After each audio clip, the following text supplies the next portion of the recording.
नमस्कार मित्रांनो, सुस्वागतम. मुरंबा मालिकेच्या आजच्या भागामध्ये आता मालविका आणि इरावती रूममध्ये असतात. तर इरावतीने आता या मुकादम फॅमिलीमधील प्रत्येकाचे फोटो भिंतीवर लावलेले असतात आणि त्या फोटोवर मात्र ती आता अगदी मार्कर पेनने अगदी डॅश ओढत असते गोल. आणि अक्षयच्या शेजारी आता ती गोल असं वर्तुळाकार गोल काढते आणि आता स्वतः इतकी खुश होऊन गाणं गुणगुणत असते की लाडकी फॅमिली होती माझी, परंतु ह्या बुद्धिबळाच्या पटावर मात्र मी एक एक करून सर्व काही प्यादी अगदी निष्फळ करून टाकलीत आणि राहिलेला आहे तो फक्त आणि फक्त हा तुटलेला एक वजीर म्हणजे अक्षय. एकदा की मी याला उद्ध्वस्त केला तर माझा आत्मा शांत होईल. तेव्हा आता मालविका खुश होऊन हे सर्व ऐकत असते आणि मालविकाला म्हणते की हे बघ, ह्या अक्षयला उद्ध्वस्त करण्याचं काम मी तुला दिलेलं आहे, तर म्हणूनच तुला एक उंट म्हणून मी इथे प्यारलेला आहे आणि आता अगदी वाकड्यात जाऊन याच्या अगदी उंट बनून जाळ्यामध्ये याला अडकवायचं. तुझ्या जाळ्यामध्ये त्याला इतकं गुरफटून टाकायचं की दुसरं कोणत्याही बाईचा विचार त्याच्या मनामध्ये येणार नाही. तर कळले ना तुला की मी तुला जे काही सांगते. तर मालविका आता खोशून हसत असते. तेव्हा इरावती तिला म्हणते की अगं राजा, इतकं हसण्याची काही गरज नाही, कारण मी तुला सांगितले की त्याच्याशी फक्त लग्न करायचं आणि लगेच त्याला डिव्होर्स द्यायचा आणि डिव्होर्स नंतर भरपूर अशी पोटगी त्याच्याकडून मागायची आहे, इतकी म्हणजे भरपूरच. तेव्हा आता लगेच मालविका म्हणत असते की त्याच्याकडे तर देण्यासाठी काहीच नाही, तरी सुद्धा तो काय देणार आहे. त्यावर आता इरावती म्हणते की हो, म्हणूनच मी तुला हे सर्व सांगते, कारण याच्याकडे देण्यासाठी पैसे तर काहीच नसतील आणि याच्याकडे देण्यासाठी पैसे नाही याचा अर्थ असा की आपण त्याच्याकडून त्याची मुलगी मागायची, ही गोष्ट लक्षात ठेवायची. आरोहीला आपण त्याच्याकडून मागायचे आणि कोर्टामध्ये आता मात्र असं प्रूव्ह करायचं आहे की कारण याच्या मुलीला सांभाळण्यासाठी हा अगदी असमर्थ आहे आणि तो खूप नालायक आहे, म्हणून आम्ही तिचा ताबा घेत आहोत. तर त्यावर मालविका विचारते की अक्षयला सोडून आपण आरोहीला आपल्याकडे का ठेवायचं. तेव्हा लगेच इरावती म्हणते की का, कशाला, काय आणि कुठे, हे सगळे काही प्रश्न तुला खूप असतात आणि हे बघ, आता मी तुला जे काम सांगितलेलं आहे तर त्या कामामध्ये कोणतंही अगदी कन्फ्युजन यायला नकोय, म्हणून मी तुला हे सर्व अगोदर करण्यासाठी व्यवस्थित सांगते, ह्या फॅमिलीबद्दल समजावते, कारण ह्या मुकादमांना मला संपवायचं आहे. ह्या मुकादमांनी मला एकतर अगोदर खूप त्रास दिलेला आहे, तर एकदा की ती आरोही माझ्या ताब्यामध्ये आली तर हे सगळे गळून पडणार आणि सर्वात जास्त त्रास अक्षयला होईल आणि हे अख्खं मुकादम कुटुंब आहे तर ते शेवटी रस्त्यावर तर येईलच. त्यासाठी अक्षयला संपवलं पाहिजे आणि एकदा की हा उद्ध्वस्त झाला तर माझा जो सूड आहे तो सूड पूर्ण होईल. म्हणून इरावती आता अगदी हे स्वप्न बघत खूप खुश होत असते आणि तेवढ्यात तेथे सीमा येते. आता सीमा हे सर्व जेव्हा ऐकते तर सीमाला खूप असा राग येतो. सीमा लगेच आता इरावतीला धरते आणि तिच्या हाताला धरून तिला वळवते आणि एक सणकणी तिच्या कानामागे देते आणि सीमा आता कडक शब्दामध्ये म्हणजे इरावतीला उत्तर देते की हे बघ, माझा अक्षय काहीही झालं तरी तो ढासळणार नाही, कारण त्याच्यासोबत माझी रमा आहे. आणि एक गोष्ट लक्षात ठेव, माझी रमा ही अक्षयची ताकद आहे, त्याची शक्ती आहे शक्ती. तर इरावती गालाला हात लावत आता हसत असते आणि तू जर त्याला ढासळण्याचा प्रयत्न केलास तर माझी रमा आहे तर ती तुला धडा शिकवेल. तेव्हा आता इरावती लगेच रमा जी काही सीमाच्या हातात बाहुली असते तर ती बाहुली हिसकावून घेते आणि आता सीमाचा जोरात हात पिरगाळत तिला बेडवर ढकलून देते आणि त्या बाहुलीला हातात घेऊन म्हणते की ही तुझी रमा आहे का. अगं, तुझी रमा तर काहीच करू शकणार नाही, कारण तुझी रमा ही इथेच आहे. तेव्हा मात्र आता लगेच सीमा अगदी खुश होते, तिचा चेहरा लगेच खुलतो आणि म्हणते की काय, माझी रमा इथेच आहे पाचगणीमध्ये आणि ती आम्हाला भेटली सुद्धा आणि ती अक्षयला सुद्धा भेटली, अक्षय बरोबर बोलली सुद्धा, परंतु अक्षयच्या मनामध्ये खूप असा राग आहे तिच्याविषयी. त्यामुळे हे पण अक्षय तिला अगदीही मानत नाही आणि ते दोघे एकत्र नाही होऊ शकत, कारण अक्षयच्या आयुष्यामध्ये आता ही मालविका येणार आहे तर आणि हे दोघं लग्न सुद्धा करणार आहेत. त्यामुळे रमा कधीही अक्षयच्या आयुष्यामध्ये नाही येऊ शकत.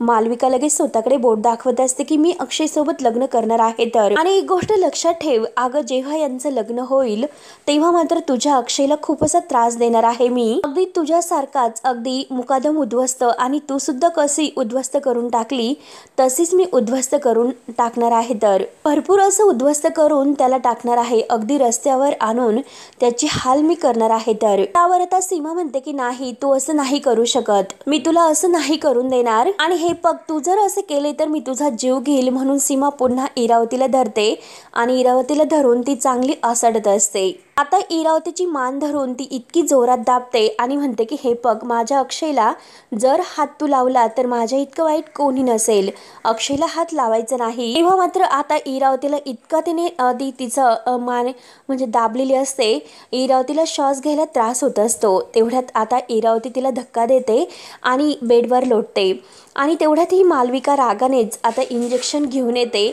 आणि सीमाच्या दंडाला ती इंजेक्शन देते. सीमा बिचारी खूप अगदी रडतच जोरात आई ग असं ओरडत असते. मालविका सुद्धा आता इरावती सारखीच कठीण असते. इरावती रागाने आता मालविकाला म्हणते की इला घेऊन जा.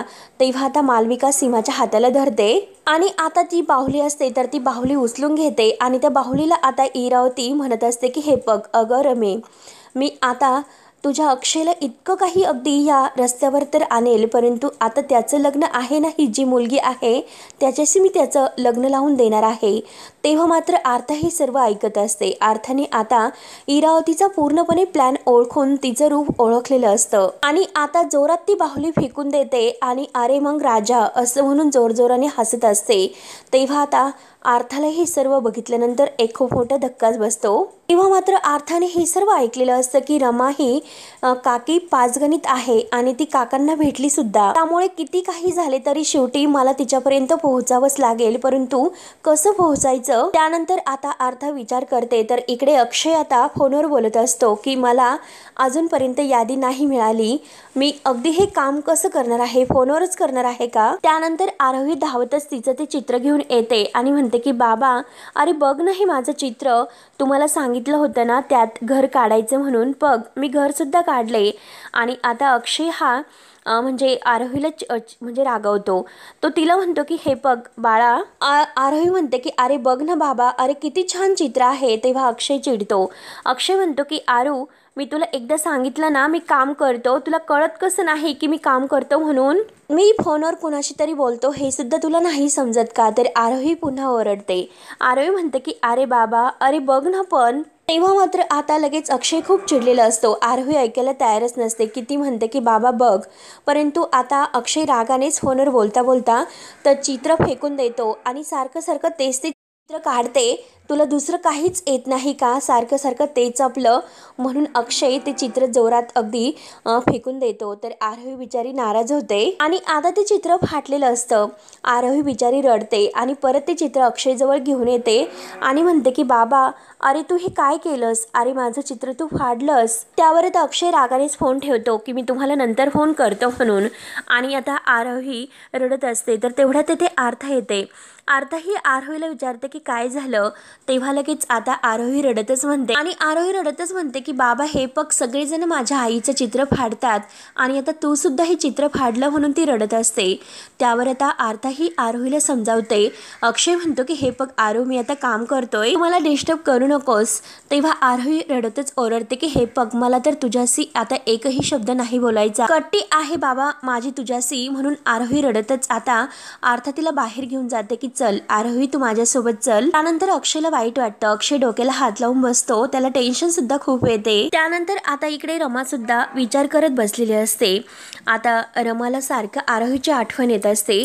ती आता अगदी त्या चंद्राकडे बघत म्हणत असते की बहुतेक आता तुझ्याबरोबर बोलण्याची जी सवय आहे तर ती मला मोडावी लागेल, कारण आता उद्यापासून मी माझ्या नवीन आयुष्याला एक सुरुवात करणार आहे. तर त्यामुळे आता मला तुझ्याशी नाही बोलता येणार आणि तू तर माझ्या आयुष्यातील जो एकमेव धागा आहे की जो मला त्यांच्याशी जोडून ठेवतो. म्हणून तिला अक्षयची सुद्धा खूप अशी आठवण येते. उद्यापासून तू असशील परंतु मी तुझ्याकडे नाही बघणार, तुझ्याशी मी नाही बोलणार, कारण तुझ्या प्रकाशात मला त्यांचे डोळे दिसतात. म्हणजे ती चंद्राबरोबर बोलत असते आणि अक्षयची आरोहीची तिला आठवण सुद्धा येत असते. तुझ्या प्रकाशात मला त्यांचं हसू दिसतं आणि हे सर्व विसरण्यासाठी मला आता ही माझी जी कायमची सवय आहे तर ती मोडावी लागेल, कारण आता रोज रात्री झोपताना अक्षयची आठवण येते. म्हणून ती चंद्राकडे बघत असते. त्यानंतर आता इकडे अक्षयची सुद्धा ती स्थिती असते. तो सुद्धा सारखा दररोज चंद्राकडे बघत असतो आणि तो आता स्वतःला इतकं ठरवतो की मी चंद्राकडे नाही बघणार,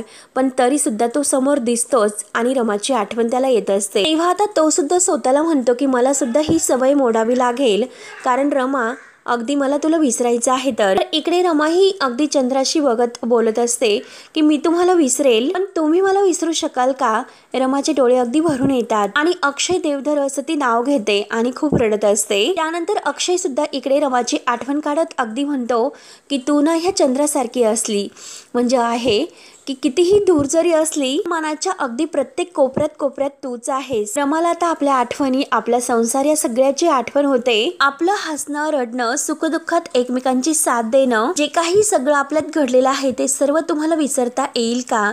रमाच्या डोळ्यातून आता हे सर्व आठवत असताना पाणी सुद्धा येत असते आणि ती हे सगळे प्रश्न आता चंद्राकडे बघत अक्षयला विचारत असते आणि तिकडे अक्षयची सुद्धा स्थिती असते, तो सुद्धा रोज चंद्राकडे बघत रमाला विचारत असतो। त्यानंतर अक्षय इकडे मनात अगदी स्वतः चंद्राकडे बघत म्हणतो की तुझ्याशिवाय जगण्याची मी कल्पना केलीच नव्हती, परंतु आता तू माझ्यापासून दूर गेली। मागच्या 7 वर्षापासून मी ही सवय जगण्याची करून घेतलेली आहे, त्यामुळे मात्र आता पुन्हा समोर येऊन तू ही सवय माझी मोडायला लावू नकोस, परंतु तुला विसरणं इतकं सहज सोपं आहे का? त्यानंतर आता इकडे रमा सुद्धा तेच ठरवते की नाही, तुम्ही मला नाही विसरू शकणार आणि मी सुद्धा तुमच्या आयुष्यातून इतकी सहजासहजी नाही जाऊ शकत आणि मी तुम्हाला जाऊन तर देणारच नाही। म्हणून अक्षय आणि रमा दोघांना सुद्धा आता एकमेकांची खूप अशी आठवण येत असते आणि त्या दोघांच्या मध्ये तो एक चंद्र असतो। त्यानंतर आता इकडे आरोही तर खूप रडत असते आणि म्हणते की ताई बघ ना माझं चित्र फाटलं। तेव्हा आता आर्था विचारी म्हणजे तो विचार सुद्धा करत असते, तिला जे सत्य कळालेलं असतं आणि ती आता आरोहीच्या डोक्यावरून प्रेमाचा हात फिरवते। तेव्हा आता आर्था ही आरोहीला म्हणते की आरोही तू असं रडू नकोस, हे बघ माझ्याकडे त्यासाठी एक उपाय आहे। तर आता आरोही विचारते की काय ग ताई, काय कसला उपाय आहे? तेव्हा आता आर्था काहीतरी घ्यायला जाते तर आरोही पुन्हा त्या चित्राकडे बघत असते आणि त्यातील त्या चित्रातील रमा तिची आई आहे, तर तिचा गोड पापा घेत असते आणि रडत असते आणि ती आता चिटकवण्यासाठी काहीतरी देते आणि म्हणते की हे बघ याने हे चित्र चिटकव, म्हणजे तुला तुझी पर्यायी परत दिसेल। त्यानंतर आता आर्था ही विचार करत असते की अक्षय काकाला मी कसं सांगू की तू हे लग्न करू नकोस, मी कितीही सांगितले पण तो माझं नाही ऐकणार, पण आता त्याला कसं मनवायचं आणि कोण मात्र त्याला मनवणार? तेव्हा लगेच आता आर्था विचार करत असते तर आरोही म्हणते की बघ ना अगं ताई, हे चित्र मी जोडलं सुद्धा, बघ ना ते चित्र किती छान दिसतं।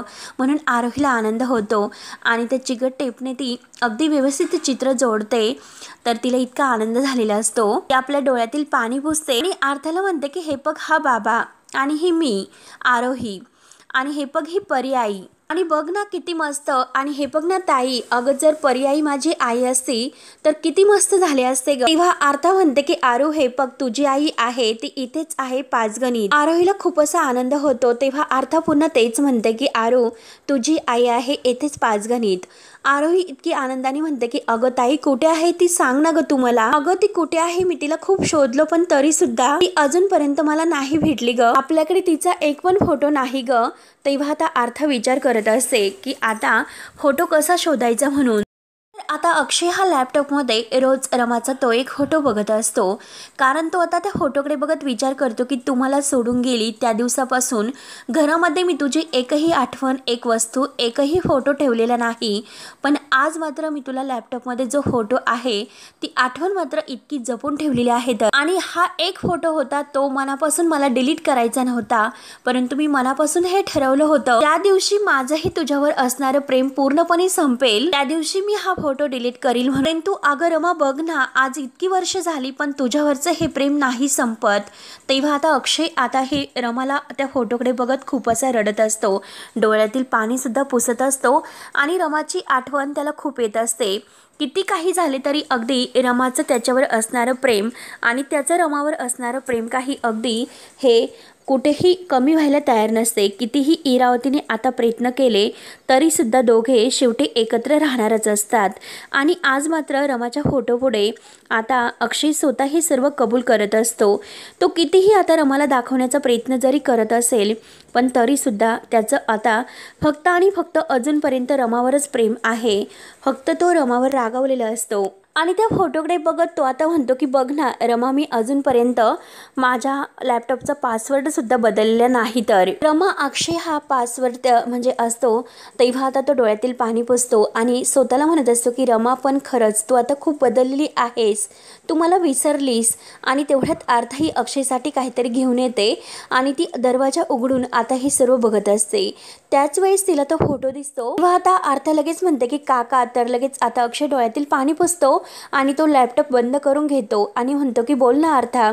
त्यावर आता अर्थ म्हणते की काका, अरे तुला बरं वाटत का नाही, हे बघण्यासाठी आले होते आणि हे गरम सूप आहे तर ते सुद्धा पिऊन घे बरं. तेव्हा तो अर्थाच्या डोक्यावरून हात फिरवत म्हणतो की थँक्यू आणि तो गरम गरम सूप पित असतो. तर आता अर्थ मात्र त्या लॅपटॉपकडे बघत असते. तेव्हा आता अर्थ ही अक्षयला म्हणते की काका, अरे माझ्या स्कूलमधून ॲक्टिव्हिटी पाठवलेली आहे, एकदा लॅपटॉपवरती चेक करतो की मेल आला की नाही तो बघ ना. त्यावर आता अक्षय म्हणतो की लॅपटॉपवर.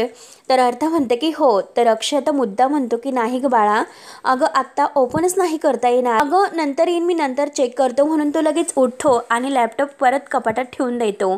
तेव्हा आता अर्थ हे सर्व बघत असते. तेव्हा आता अर्थ हे सर्व बघते आणि विचार करते की काका इतका दुःखी काय आहेस आणि त्या लॅपटॉपमध्ये असं काय आहे की नक्की तो मला काही दाखवत नाही. त्या लॅपटॉपमध्ये काहीतरी आहे की ज्यामुळे काका इतका इमोशनल झालेला आहे. तर असा विचार करून ती अक्षयला विचारते की काका, अरे सूप कसं आहे. तर अक्षय म्हणतो की छान झालंय. आता हे सर्व काही आता अर्थला आठवत असते कारण एकदा हे असं घडलेलं असतं. तेव्हा लगेच आता आरोही म्हणते की ताई.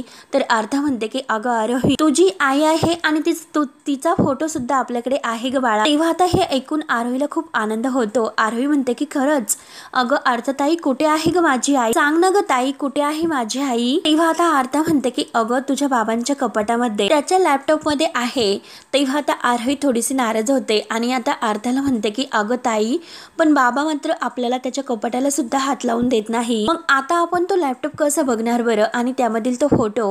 तर अर्थ म्हणते की हे बघ, त्यासाठी तुला एक नाटक करावं लागेल. तेव्हा आता आरोही विचारते की अगं ताई कसलं नाटक. तेव्हा अर्थ म्हणते की हो, आजारी पडण्याचं. आणि हे बघ, तू आजारी पडायचं आणि त्याच खोलीमध्ये झोपायचं आणि जेव्हा सगळेजण बाहेर जातील तेव्हा मात्र आपल्याला चान्स मिळेल. आणि हे बघ, आपण त्यावेळेस कपाटातून लॅपटॉप काढू आणि तुझ्या आईचा फोटो बघू. तेव्हा आता लगेच आरोही विचारते की अगं ताई, पण मी आजारी कसं पडू ते सांग ना. तेव्हा आता दोघेही विचार करत असतात. तेवढ्यात आता अर्थाच्या डोक्यामध्ये एक प्लॅन येतो. ती म्हणते की आयडिया आहे माझ्याकडे, चल. तर तेव्हा आता आरोही म्हणते की अगं सांग, लवकर सांग ना. आणि परत म्हणते की अगं पण आपलं ठरलेलं आहे तर आपण कधी खोटं नाही बोलायचं. तेव्हा आता अर्थ म्हणते की अगं हो, पण आईसाठी मात्र हे चालेल ना. तर आरोही म्हणते की चल ठीक आहे आणि दोघी मात्र आता व्यवस्थित प्लॅनिंग करत असतात. त्यानंतर आता सकाळ होते आणि आता दोघींच्या ठरलेल्या प्लॅन प्रमाणे आरोही आता आजारी पडते. अर्थ तिच्या शेजारी असते, डोक्यावरून हात वगैरे फिरवत. मालविका तेथेच असते. अक्षय आता तेथे अगदी डॉक्टरला फोन करत असतो की डॉक्टर किती वाजता येताल. आणि हे बघा डॉक्टर, मी तुम्हाला पत्ता पाठवलेला आहे, तुम्ही लवकर या, असे बोलून आता अक्षय फोन ठेवतो. तेव्हा आता अर्था म्हणते की काका, अरे तू काळजी करू नकोस, आरोही लवकरात लवकर बरी होईल. तेव्हा आता मालविका रडण्याचं नाटक करते आणि आता म्हणते की खरंच मला तर हेच कळत नाही की माझी आरो इतकी आजारी पडलीच कशी. तेव्हा आता आरोही खोकण्याचं नाटक करते. मालविका अक्षय समोर आता आरोहीला अगदी जवळ येण्याचं अगदी नाटक करत असते. परंतु आरोही लगेच म्हणते की लांब हो आणि हे बघ, तुम्ही माझ्या जवळ येऊ नका, मला खोकला ताप आहे आणि तुम्हाला सुद्धा खोकला आणि ताप होईल. आणि अक्षयला म्हणते की बाबा, अरे हे बघ मी ठीक आहे आणि हे बघ तू जास्त काळजी करू नकोस. आणि तेवढ्यात अक्षयला चव्हाण सरांचा फोन येतो. अक्षय फोन घेतो. तर चव्हाण सर म्हणतात की देवधर लवकर या, मी तुम्हाला कॅन्टीनच्या सर्व सामानांची लिस्ट मेल केलेली आहे, तर त्याचा अप्रूव्हल तुम्हाला घ्यावा लागणार आहे. तर त्यावर आता अक्षय म्हणतो की हे बघा, कदाचित मला आज नाही जमणार, माझ्या मुलीची तब्येत बरोबर नाही आणि हे बघा आज मात्र नाहीच जमणार, स्पष्ट उत्तर देतो. आणि तेवढ्यात इरावती धावतच येते आणि आरोहीला चेक करते आणि अक्षयला म्हणते की काय रे, काय बोलतोस, जमणार नाही म्हणजे. आणि इरावती आता अक्षयला म्हणते की तू जर त्यांना सांगितलं की आरोहीला बरं नाही, मग ती रमा जर येथे आली धावतच, इथे उगवलीस, तर मग काय करणार आहोत आपण. आणि हळूच ती अक्षयला म्हणते की रमा, तेव्हा अक्षय लगेच आता चव्हाणांशी बोलायला फोन परत अगदी बर धरतो आणि हॅलो असं म्हणतो आणि परत म्हणतो की बरं काही हरकत नाही, मी लगेच येतो आणि हे बघा मला कळतंय महत्त्वाचं काम आहे त्यामुळे मी लगेच येतो। तर फोन ठेवल्यानंतर आता इरावती म्हणते की अक्षय तू फार काळजी करू नकोस, आम्ही आहोत ना तिच्यासोबत, आम्ही घेऊ तिची काळजी। आणि आरोहीला म्हणते की काय ग, आणि मालविकाला म्हणते की काय ग मालविका घेशील ना तू काळजी। तेव्हा आता मालविका अक्षय समोर अगदी इतकं आरोहीवर तिचं प्रेम आहे, तिला आरोहीचा खूप लळा आहे असं दाखवते आणि चेहरा आता अगदी मायाळू करते। तेव्हा आता अक्षय म्हणतो की ठीक आहे आणि आरोही जवळ येतो, तिच्या कपाळाचा गोडसा पापा घेतो। पर्यंत इरावती आता मालविकाला खुणावते। तर अक्षय आता आरोहीला म्हणतो की हे बघ मी हाफ डे घेऊन येतो, फार वेळ मी तिकडे नाही थांबू शकणार, मी येतो लगेच, तोपर्यंत तुम्ही आरोहीची काळजी घ्या असं मालविकाला सांगतो। तर मालविका म्हणते की अक्षयजी तुम्ही काही काळजी करू नका, मी आहे ना। तर इरावती म्हणते की अरे तुझा विश्वास नाही का माझ्यावर, आणि नाही हे पग शाळेच्या वेळेस मला एकदा झोप लागली होती परंतु आता नाही, आणि ही आहे ना मालविका मला जाग करण्यासाठी। आणि तेवढ्यात आता लगेच आरोही म्हणते की बाबा। तर अक्षय विचारतो की काय बाळा। तर आरोही अर्थाला म्हणते की ते चित्र दे बरं, आणि बाबा हे चित्र घे आणि प्लीज ते चित्र शाळेमध्ये सबमिट कर। तेव्हा अक्षय म्हणतो की ओके। तर इरावती म्हणते की नीट जा बरं, ते चित्र घेऊन आता अक्षय जातो, त्याचा पाय काही निघत नसतो पण शेवटी जातो रमाला। आता आरोही आजारी आहे ही माहिती व्हायला नकोय म्हणून तो आता जातो। तेव्हा आता मालविका परत आरोही जवळ येणार तोच लगेच आरोही खोकण्याचं अगदी नाटक लगेच करते आणि त्या मालविकाला ती आपल्या जवळ सुद्धा येऊन देत नाही। तेव्हा आता मालविका म्हणते की अगं किती खोकतेस। तेव्हा आरोही म्हणते की हो हो अगं मला इन्फेक्शन आहे त्यामुळे तुला सुद्धा होईल, तू माझ्या जवळ येऊ नकोस, तू जा बरं बाहेर, इथे थांबू नकोस। तर इरावती म्हणते की जर काही लागले कळवा मला, मी येतेच। आणि तेवढ्यात तिला एक फोन येतो आणि इरावती फोनवर बोलत बाहेर निघून जाते। तर आता मालविका म्हणते की मी तोपर्यंत हळद दूध घेऊन येते, म्हणून आता सगळेजण बाहेर गेल्यानंतर आरोही आणि आरत्याला खूप असा आनंद होतो। आरता म्हणते की मी दरवाजा लावून घेते, आणि आता मात्र लगेच आरता ही दरवाजा लावून घेते आणि म्हणजे आरोहीला म्हणते की खरंच तू खूप छान, किती मस्त ॲक्टिंग केली ग। तर आता आरोही लगेच जे काही तिच्याजवळ ते कांदे असतात तर ते कांदे दाखवते आणि ते दोघे आता ते कांदे बाजूला ठेवतात। तर आरोही म्हणते की आईसाठी काही पण, आणि चल आपली आयडिया खूप मस्त होती पण आता आपल्याला बाबाचा लॅपटॉप शोधायचा आहे, उशीर व्हायला नकोय। म्हणून त्या कपाटामध्ये जातात आणि त्यातून तो लॅपटॉप घेऊन परत बेडवर येतात आणि तो लॅपटॉप ओपन करतात। तेव्हा दोघींचाही चेहरा खुलतो कारण त्यात त्यांना अगदी रमाचा फोटो दिसलेला असतो। दोघींना सुद्धा खूप असा आनंद होतो आणि दोघी आता अगदी खूप खुशून हसतात। तर मित्रांनो शेवटी हा भाग येथे संपतो। पुढील भागामध्ये अक्षय देवधर आता म्हणून हा लॅपटॉप अगदी ओपन होतो आणि त्यात म्हणजे दोघींना इतका आनंद होतो। आणि आता आरोही देवाला म्हणते की देवा माझ्या आईचा चेहरा यात दिसून दे। आणि तेवढ्यात आता जो काही रमाचा पावसात भिजणारा तो फोटो आहे तर तो फोटो मात्र आता आरोही आणि आर्था बघतात, आणि आता मात्र लगेच आरोही म्हणते की ही माझी आई आहे का आरके मॅडम। तर इकडे आता अक्षयने जे चित्र आरोहीचं आणलेलं असतं ते चित्र रमा बघते आणि विचारते की हे चित्र आरोहीने काढलेलं आहे का। तेव्हा आता अण्णा हे सर्व चित्र बघतात आणि अक्षयला विचारतात की अजून सुद्धा तुम्ही आरोहीला समजावून सांगितलेलं नाही का। तर अक्षय म्हणतो की मी तिला समजावण्याचा खूप प्रयत्न करतो, मी तिला स्पष्ट सांगितले आहे की मी आरोही तुला आई नाही म्हणून। तेव्हा आता रमाचे डोळे भरून येतात, तिला खूप वाईट वाटतं, ती त्या चित्राकडे सारखी बघतच असते। त्यानंतर मात्र आता इकडे आरोहीला जेव्हा कळतं की तिची आई कोण आहे तर ती तिच्या आईचे गोडसे त्या लॅपटॉपचे पापे घेत असते। तेव्हा आता लगेच आरोही आरत्याला म्हणते की ताई किती काही झालं तरी मला माझ्या आईला भेटायचं आहे, म्हणून त्या दोघी लगेच आता रमाला भेटण्यासाठी जातात। तर अक्षय घरी येतो परंतु आरोही घरी नसते। तेव्हा आता अक्षय हा पार्थवर खूप चिडलेला असतो, तो म्हणतो की अरे अजूनपर्यंत आरोही घरामध्ये नाही, ती कुठे गेली, तुझं लक्ष नव्हते का। तेव्हा आता पार्थ लगेच म्हणतो की अरे आपल्या शाळेच्या ज्या ट्रस्ट आहे ना आरके मॅडम त्यांच्याबद्दल ती काही ऑनलाईन मला ओपन करायला सांगत होती। तेव्हा आता अक्षयला समजते की आरू नेमकं रमाकडे गेलेली आहे। तर तेव्हा आता मित्रांनो पुढे काय होईल हे बघण्यासाठी आपल्या चॅनलला नक्की सबस्क्राईब करत राहा। धन्यवाद।